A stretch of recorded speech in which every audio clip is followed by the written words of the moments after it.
Make homegrown home buying great again. We're going to give first home buyers the break they need to get into the market stage.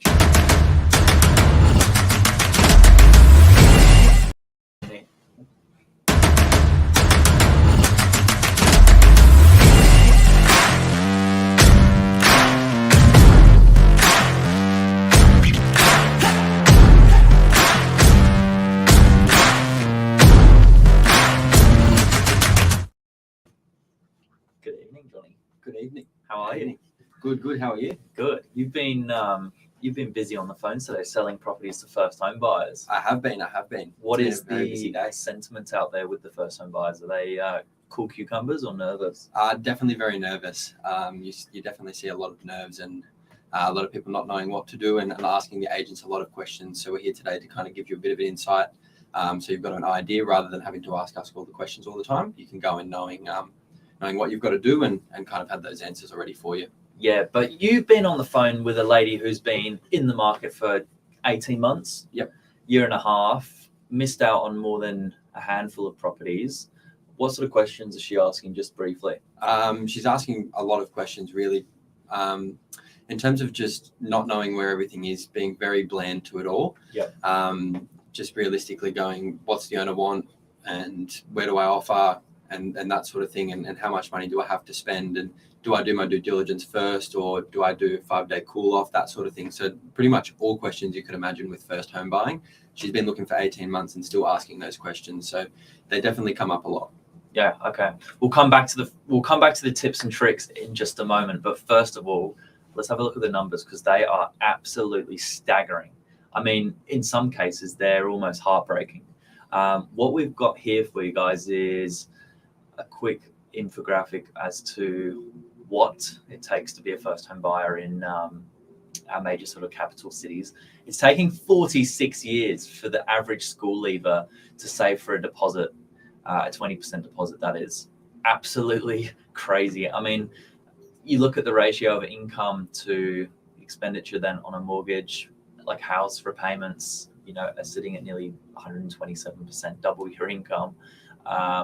Apartments not that much better, 54%, but this is based on Domain's average Sydney house price of just over $1.6 million.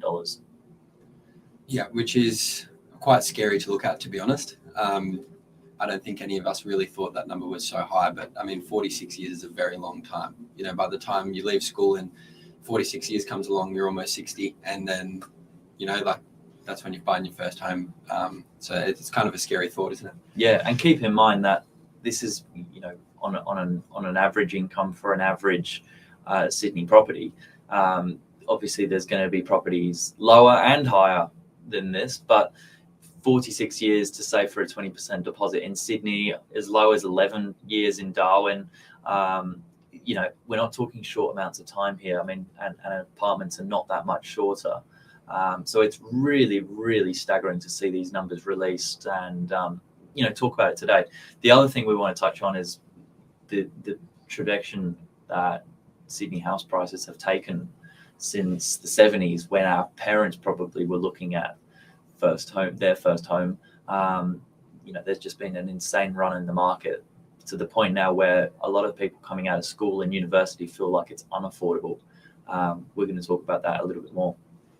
Yeah, so I think looking at that graph there, you can see the heavy increase that it's had over the years, and you can only see it's only really going up. So I think at the moment it's definitely high, but that graph only looks like it's going up from our end, and realistically the average price for a house is definitely going to go up, and those years are just going to get longer for people coming out of school. Yeah, the average first home buyer we typically deal with in the Northern Beaches, and it will change from suburb to suburb and region to region in and out of Sydney, would probably be in their mid-30s to 40 as an individual, and couples sometimes a little bit younger, but obviously two incomes. 35, 40 years old is certainly older than what you might think, but that's certainly very normal.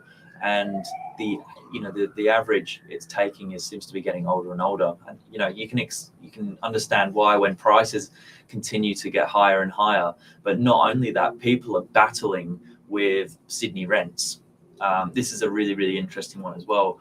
You can imagine whilst you're trying to save for a deposit, even if you're saving really aggressively, trying to put away all your spare cash, rents haven't got any cheaper. And as those costs have gone up, you've got, then additional expenses. So the first one is Sydney house rents and then Sydney units.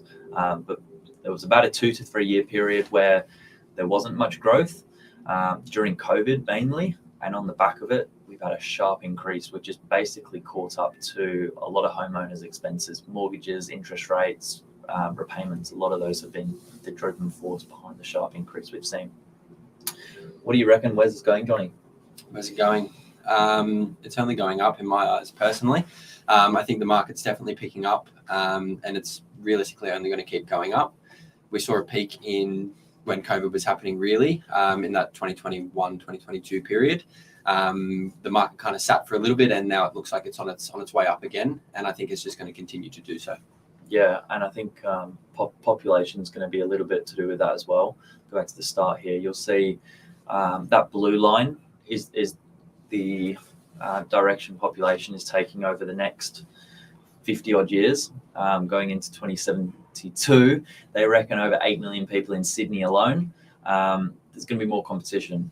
More competition, generally speaking, means, prices will continue to go.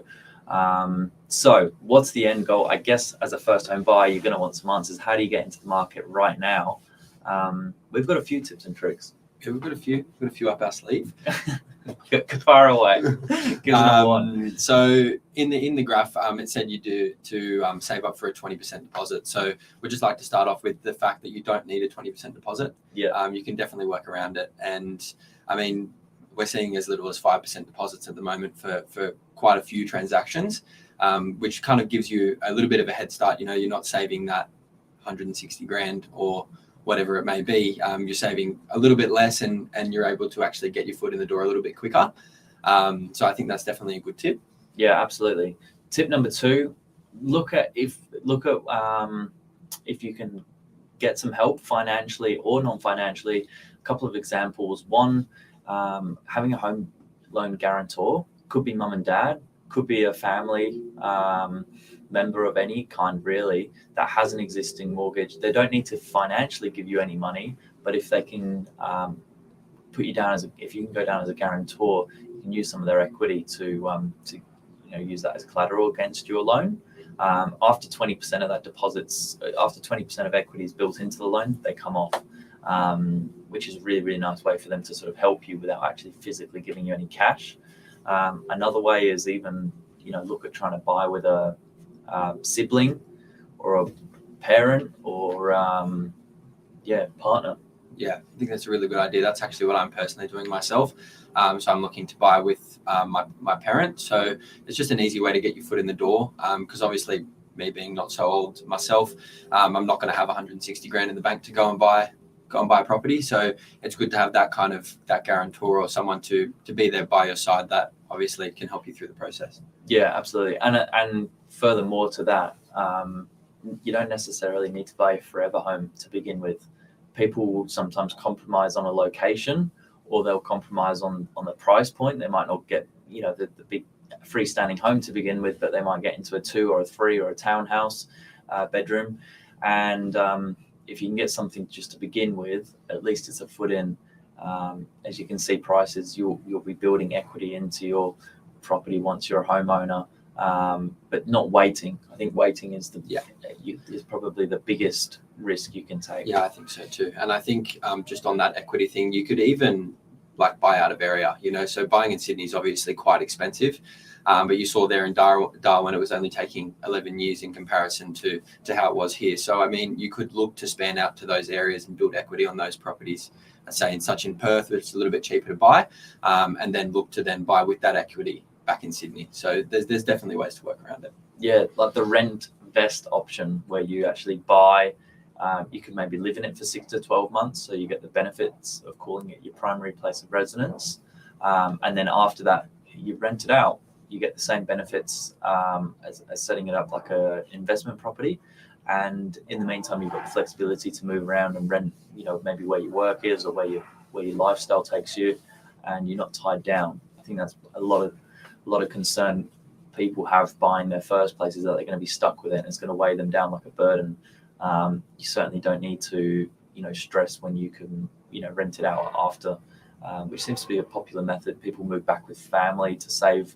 They move back in with, a partner, like a share house, and they don't have the expense of just living on their own with a big mortgage. That's great. That's it. Nice and quick little snappy segment today, but mainly there is definitely tips and tricks around this first home buying, and you certainly don't need to wait the full 46 years if you've got these little edges to try and get in a bit earlier. Yeah, exactly. There's little life hacks that will just creep those years a little bit further forward for you. There you go. Have a good evening, guys. Thanks, guys. Take care.